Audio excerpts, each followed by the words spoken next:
if I told you crystal balls are real and that that's what TVs were based on? Think about it. Haven't you ever wondered why crystal balls are so ingrained in our culture? From Western films to Eastern animations, the idea of a seer gazing into a glowing orb has always been there. Why?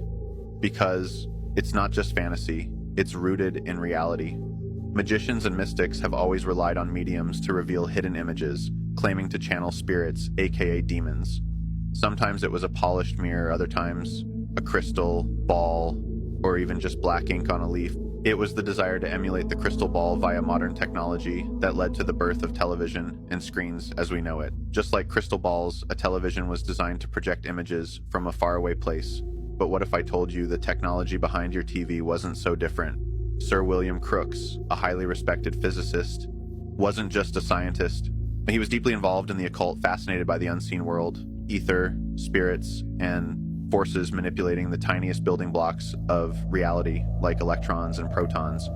Crookes invented several groundbreaking devices to detect elementary particles, but his most infamous creation was the cathode ray tube, the backbone of modern television. Here's where it gets weird. The cathode ray tube fired streams of electrons at a glass screen coated with phosphor. The result? Amorphous, glowing specks, a ghostly presence on the screen. Now here's the kicker. Crookes placed a Maltese cross, an emblem linked to magicians, Satanists, and secret societies, inside his cathode ray tube. When bombarded with electrons, the cross cast a shadowy image, becoming the first electrically created image known to man.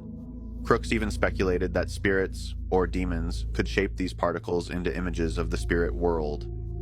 Doesn't that sound a lot like a crystal ball? Except now the medium isn't a polished orb, it's an electronic screen.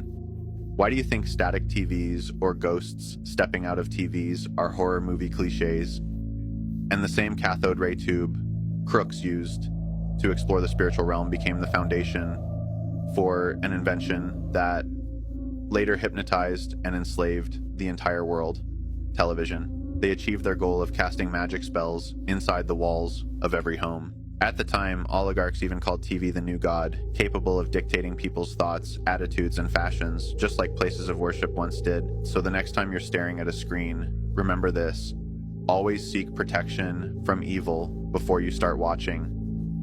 I'm gonna go ahead and say this is just a joke for entertainment purposes.